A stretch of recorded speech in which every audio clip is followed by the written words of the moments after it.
आज हम कक्षा 12 गद्य खंड का पहला पाठ राष्ट्र का स्वरूप, इस पाठ की थोड़ी सी चर्चा करेंगे। साथ ही इस पाठ के जो लिखने वाले हैं, इसके जो लेखक हैं वासुदेव शरण अग्रवाल, उनके भी जीवन वृत्त पर थोड़ा सा प्रकाश डालेंगे और यह जानने का प्रयास करेंगे कि उनका जो रचनाक्रम है वो किस काल के अंतर्गत आता है।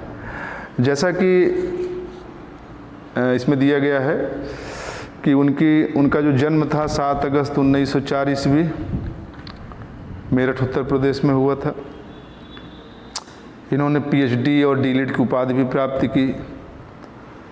इनकी जो भाषा है प्रौढ़ और परिमार्जित खड़ी बोली है।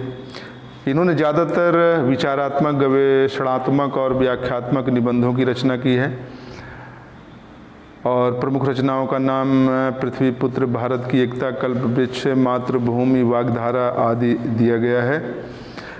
यह जो हम निबंध पढ़ रहे हैं यह भी उनकी रचना, जो निबंध रचना है, निबंध संग्रह है, पृथ्वी पुत्र से लिया गया है और इनकी मृत्यु 27 जुलाई 1967 ईस्वी को हो गई थी। साहित्य में जो इनका स्थान है, एक निबंधकार, टीकाकार और संपादक के रूप में जाना जाता है। और सबसे बड़ी जो इनकी विशेषता थी, ये पुरातत्व संग्रहालय मथुरा के अध्यक्ष रहे हैं, यानी पुरातत्व विभाग से जुड़े हुए हैं, जो इतिहास की खोज करता है और ये पता करता है मिट्टी की खुदाई के नमूनों के आधार पे, कुछ मिली कलाकृतियों के आधार पे कि यहाँ पर पहले क्या था, यहाँ की संस्कृति कैसी थी, यहाँ का रहन सहन कैसा था, यहाँ की सिंचाई व्यवस्था, या इस तरीके की और भी कई बातों के संदर्भ में जो निष्कर्ष निकलते हैं, उससे तत्संबंधी समय की हमको जानकारी मिलती है।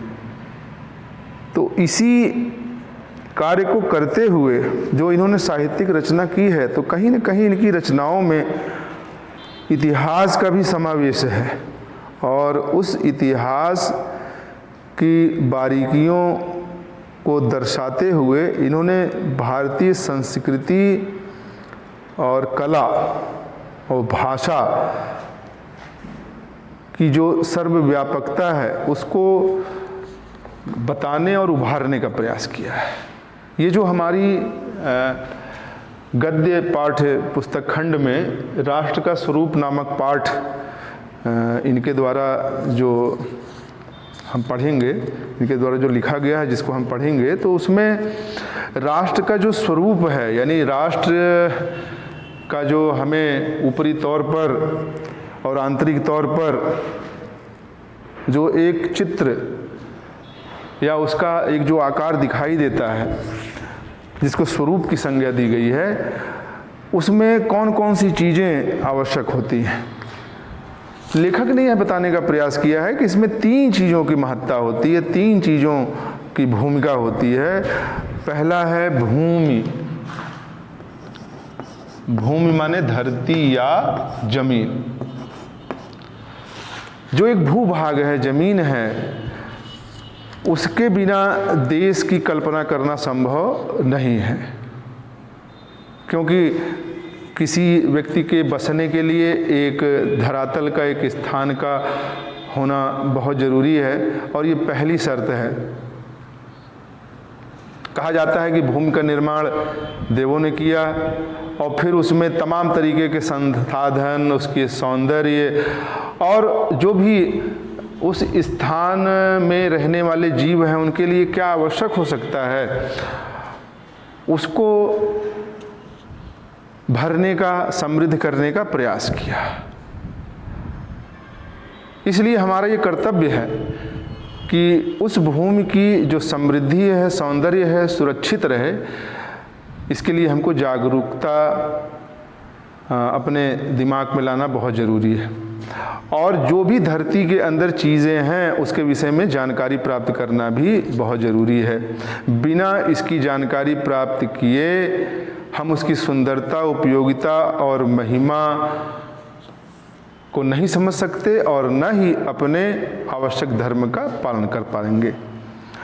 अतः यदि हम अपने कर्तव्यों का निर्वाह करना चाहते हैं तो सबसे पहले हमें उस भूमि के सांगोपांग स्वरूप को समझते हुए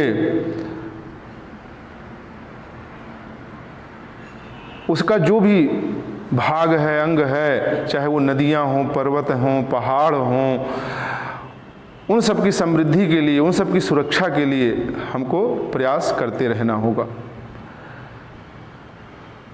इसके साथ ही साथ जो वर्षा करने वाले बादल हैं, जिससे हमें अमृत जल की प्राप्ति होती है, जो यहाँ की भूमि को सींच करके हरियाली से और वनस्पतियों से भर देते हैं, उन जलवायु का भी अध्ययन करना आवश्यक हो जाता है। और यदि हम देखें तो इस धरती माता की कोख में जो अमूल्य खजाने भरे हुए हैं, उसी के कारण इसको वसुंधरा की संज्ञा दी गई है। जमीन के अंदर तमाम तरीके के धातुएं, तमाम तरीके के ऐसे पदार्थ संचित हैं जो हमारे लिए उपयोगी हैं। यहाँ जो नदियाँ दिन रात बह रही हैं, पहाड़ों के टुकड़ों को तोड़ तोड़ करके विभिन्न प्रकार की मिट्टियों को बना करके इसकी उर्वरा शक्ति को बढ़ा रही हैं, उसका हमारे लिए आर्थिक महत्व है और उसकी जांच पड़ताल भी हमारे लिए अत्यंत आवश्यक है। एक से एक रत्न माणिक भी इन्हीं नदियों के किनारों पर, इन्हीं नदियों की गहराई में हमें प्राप्त होते हैं, जो हमारे सौंदर्य प्रसाधन के साथ साथ हमारी समृद्धि का भी कारण बनते हैं। तो लेखक यह बताने का प्रयास करता है कि हर प्रकार से यदि हमको अपने देश को आगे बढ़ाना है, भौतिक समृद्धि प्राप्त करना है, तो निश्चित रूप से कहीं न कहीं हमें इस धरती, इस भूमि, जिसे हम मातृभूमि की भी संज्ञा देते हैं, उसकी समृद्धि और जो उसका स्वरूप है, उसकी जो सुंदरता है, उसको अक्षुण्ण रखने के लिए प्रयासरत रहना होगा। अब लेखक आगे बताता है कि जो दूसरा कारक है वह है जन। जन मतलब जनसंख्या, लोग, व्यक्ति, जिनके द्वारा एक देश का वास्तविक स्वरूप तैयार होता है। बिना व्यक्तियों के कोई भी भूमि उस मरुस्थल के समान है जिसका किसी के लिए कोई महत्व नहीं होता। यानी भूमि बहुत उपजाऊ हो, बहुत गुणकारी हो, बहुत समृद्धि हो, यदि उसका उपभोग करने वाला मनुष्य ही ना रहे तो राष्ट्र का स्वरूप निर्मित नहीं हो सकता।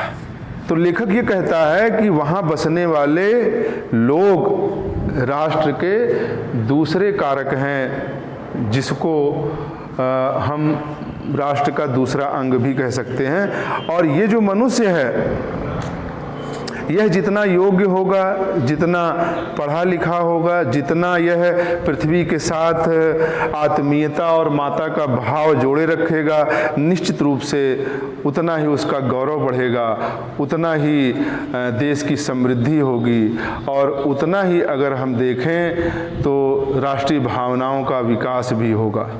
इसलिए एक राष्ट्र के स्वरूप के लिए व्यक्ति का होना बहुत ज़रूरी है, और व्यक्ति का मातृभूमि के प्रति जो प्रणाम भाव है, जो अपनापन है, वह माता के समान होना चाहिए। इसीलिए शास्त्रों में भी यह सूक्ति पाई जाती है, नमो नमो पृथ्व्यै, नमो मात्रे पृथ्व्यै, माता पृथ्वी को प्रणाम है, माता पृथ्वी को प्रणाम है।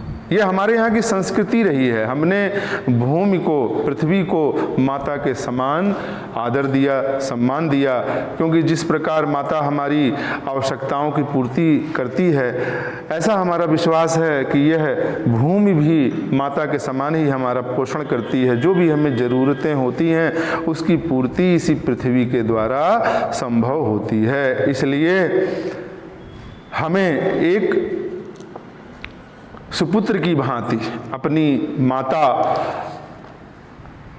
के साथ जिस प्रकार हम व्यवहार करते हैं वैसे ही हमें अपने इस धरती के साथ करना चाहिए। उसका अत्यधिक दोहन करने से बचना चाहिए। जो ज़रूरी हो उतनी ही चीज़ें हमको ले करके उसकी सुंदरता और उसके स्वरूप की रक्षा करनी चाहिए। यह एक बहुत बड़ा कर्तव्य है और जन को, मनुष्य को अपने इस कर्तव्य का पालन करते रहना चाहिए। हमें यह भी विश्वास करना चाहिए कि माता अपने सभी पुत्रों को समान दृष्टि से देखती है। किसी भी व्यक्ति के साथ वह किसी भी प्रकार का भेदभाव नहीं करती। इसलिए हम जिस भूमि में पैदा हुए हैं, जो हमारे पालन पोषण के लिए हमको भूमि मिली हुई है, चाहे वो पथरीली हो, पहाड़ी हो या फिर नदियों दलदलों से भरी हुई हो, ऊंची नीची हो, हमें ये मानना चाहिए कि ये हमारा सौभाग्य है कि हमें ऐसी भूमि मिली और अपनी योग्यता और कुशलता से हमें उसको अपने अनुरूप बनाने का प्रयास करना चाहिए और उससे लाभ लेने का भरसक जतन करने के लिए संकल्पित रहना चाहिए।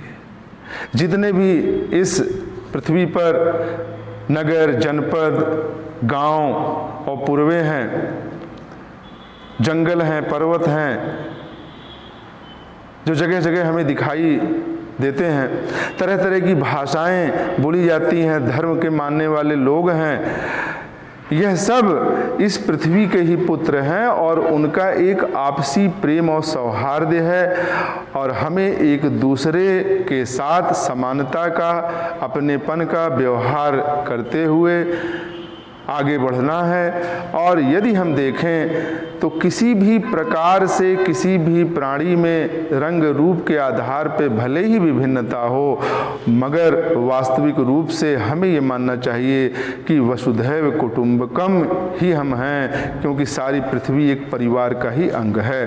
अतः हमें सबके साथ प्रेम का व्यवहार करना चाहिए। स्वार्थपरता को त्याग कर हमें सबके विकास, सर्वे भवन्तु सुखिनः की भावना को अपने जीवन में उतारने का प्रयास करना चाहिए।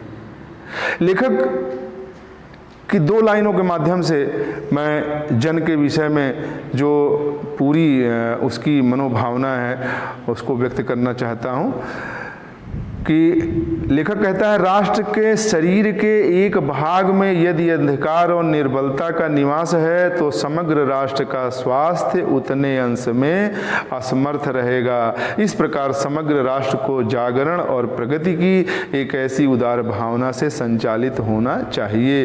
तो कहने का आशय केवल यह है कि यदि हम एक राष्ट्र के अंग हैं तो कोई भी भाग यदि पिछड़ा है, अछूता है, अंधकार से युक्त है, निर्बल है, तो निश्चित रूप से उस राष्ट्र को हम स्वस्थ नहीं कह सकते। अतः हमें उस भाग को भी समृद्ध करने का, उस भाग को भी स्वस्थ करने का, उस भाग को भी जो अभाव है उससे दूर करने का प्रयास करना होगा। ऐसी उदार भावना ही राष्ट्र के विकास के लिए आवश्यक होती है। और यह जो बसने वाले लोगों की मनोभावना है, इससे राष्ट्रीयता का विकास होता है। इतिहास में चाहे जितने भी उतार चढ़ाव आएं, हमें यह मान करके चलना चाहिए कि हम अपने कर्म और श्रम के द्वारा